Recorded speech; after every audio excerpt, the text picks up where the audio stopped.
Halo teman, jumpa lagi dengan saya Sang Pemburu.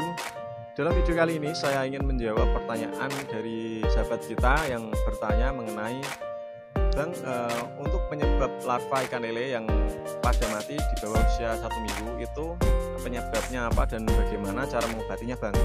Jadi pertanyaan ini sebenarnya sudah sering kali saya jelaskan di video-video saya ya, dan mungkin teman-teman belum memahami ya, dan saya akan coba tegaskan namanya. Jika menonton video, usahakan jangan dilewat-lewati ya teman-teman. Jadi simak dari awal sampai akhir supaya teman-teman benar-benar paham bagaimana penyampaian video itu, dan nanti setelah teman-teman dengarkan, teman-teman bisa praktekkan ya. Dan mungkin kalau teman-teman mempraktekannya tidak sesuai hasilnya, teman-teman bisa komentar di channel YouTube ataupun di orangnya langsung ya. Jadi saya akan coba jelaskan di video kali ini teman-teman ya, penyebab apa sih yang mengakibatkan larva ikan lele tersebut itu bisa mati, dan bagaimana cara mengobati larva ikan lele yang mati di usia 7 hari ya, di bawah usia 7 hari. Jadi sebenarnya kita bahas terlebih dahulu ya, dari penyebabnya terlebih dahulu teman-teman ya. Untuk penyebabnya itu sebenarnya untuk pemula itu sering sekali disepelekan ya. Karena untuk budidaya pembudidayaan ikan lele tentunya kita harus berani boros air teman ya. Berani boros air dalam artian bukan berarti airnya jernih itu kita eman untuk membuangnya, bukan berarti seperti itu ya. Jadi kita untuk budidaya ikan lele memang harus benar-benar airnya itu harus benar-benar diperhatikan ya untuk pembudidayaan ikan lele.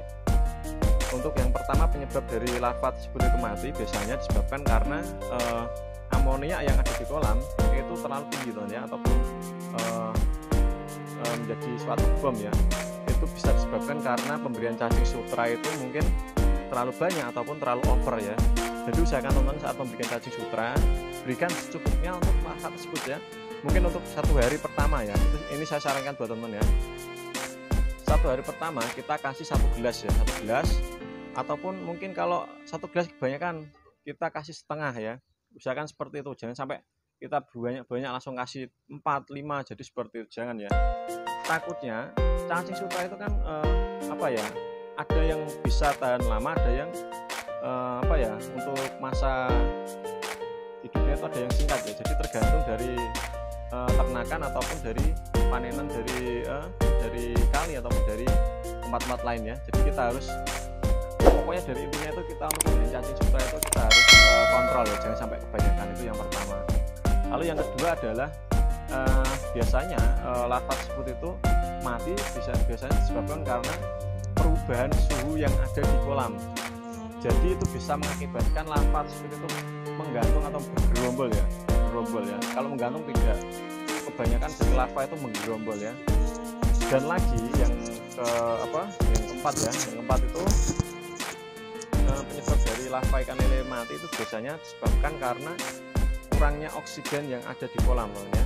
Itu biasanya disebabkan karena ikan terlalu banyak ataupun memang teman-teman tidak memberikan air kocoran ya. Bahkan saya sering sampaikan, air kocoran seperti ini ya, seperti ini, walaupun ini kecil, ini manfaatnya luar biasa teman ya.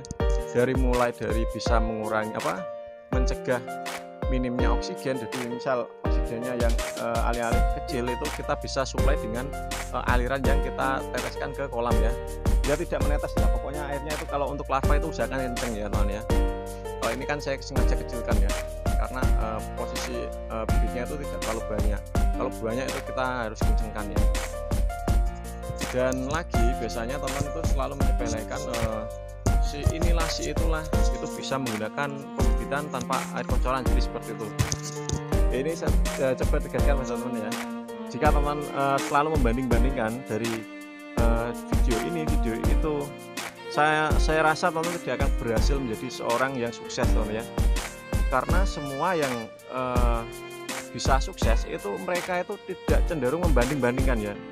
Jadi sekali mereka itu mendengar, mereka itu biasanya mengangan-angan ataupun memperkirakan itu nantinya hasilnya bagaimana.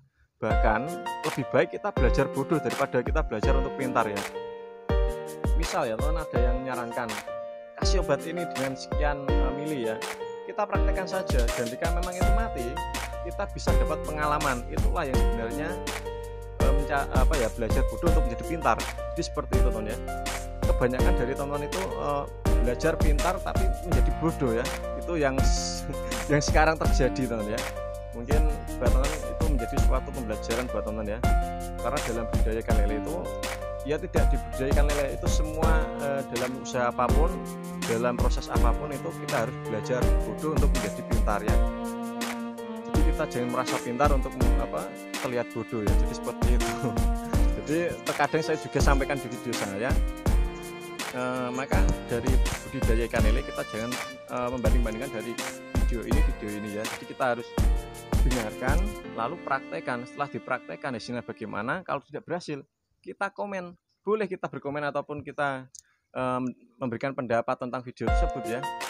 Jadi bahkan untuk petani itu terkadang tidak menggunakan cara-cara yang dari seniornya ya, jadi mereka mempunyai cara sendiri, jadi seperti itu teman ya.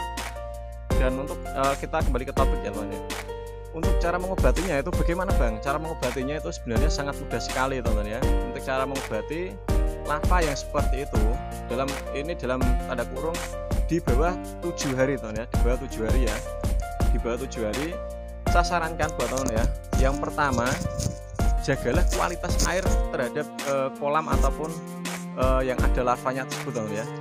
Misal kondisi airnya itu kebanyakan pemula itu untuk lava itu warnanya seperti ini ya, warnanya seperti ini, terkadang malam sudah hijau ya. Lalu saya sarankan usahakan seperti ini bening, jernih dan bagus. Lalu usahakan jangan di tempat terbuka ataupun terlalu panas. Misal contoh seperti ini full panas ya. Walaupun ini ada paranetnya, ini tidak tidak berpengaruh besar ya. Usahakan kalau ada paretnya itu didobel ya supaya tidak panas ya. Kecuali kalau musim hujan kita segini aja sudah cukup ya. Lalu setelah untuk airnya itu kita jaga, yang berikutnya kita harus lakukan untuk penanganan jika sudah mengalami hal tersebut ya teman ya. Airnya itu kita ganti mungkin sekitar 80% ataupun 70% kita ganti pokoknya. Setelah kita ganti, kita isi air dengan tekanan yang agak besar. Kalau ada keran ataupun itu ya, misal itu ya, kita fullkan saja pembukanya full tanpa penutup ya. Jadi supaya itu airnya itu baru dan ikannya itu mulai bergerak dan mulai berenang. Jadi seperti itu. Dan setelah sudah diisi, kok ikannya kok tidak ada perubahan, mungkin itu masih ada sisa-sisa. Menurut saya itu biasanya untuk pH-nya itu waktu pengisian pH-nya mungkin dalam kondisi yang terlalu rendah ataupun terlalu tinggi. Itu yang penyebab yang biasanya kalau kita saat penanganan itu tidak ada perubahannya seperti itu.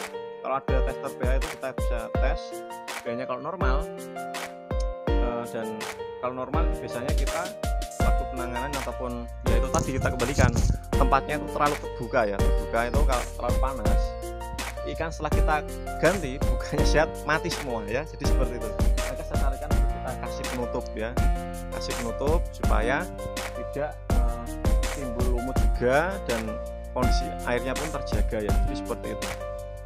Dan mungkin jika teman-teman ingin mendengarkan pendapat video yang lain ya silahkan, bisa memaksa buat teman-teman untuk belajar ya. Jadi tapi saya coba ingatkan pada teman-teman ya, jika teman belajar dimanapun itu, jika memang teman itu sungguh-sungguh belajarlah.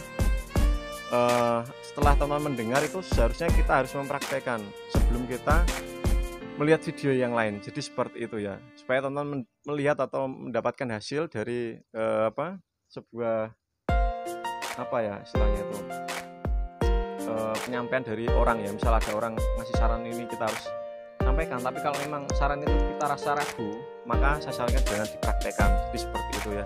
Jadi kita boleh memilih dikerjakan atau tidak, tapi kita jangan sampai terlalu memilih lah. Nah, kalau kita sering memilih tidak mempraktekkan, itu kita bodoh plus gendeng ya. Jadi seperti itu. Bodoh plus gendeng itu istilah Jawa ya teman. Itu yang saya alami sendiri, bukan saya mengarah ke orang lain ya teman. Jadi bodoh plus gendeng karena saya juga pernah seperti itu ya.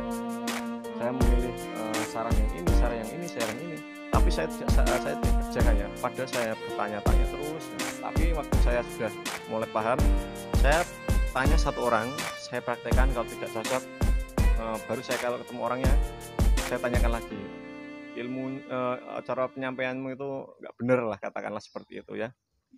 Dan teman boleh berkomentar yang seperti itu kalau memang tidak bagus dalam ataupun tidak benar dalam penyampaiannya, teman. Oke, mungkin itu saja yang bisa saya bagikan buat teman ya. Dan dalam video ini mungkin terlalu banyak cerita, teman ya. Dan mungkin jika teman belum paham, silakan tanyakan di kolom komentar ya, teman ya. Oke. Salam dari saya sang pemburu, salam jos. Silakan tanyakan di kolom komentar jika ada teman-teman yang mengalami suatu kendala dalam budidaya ikan lele. Oke, sip.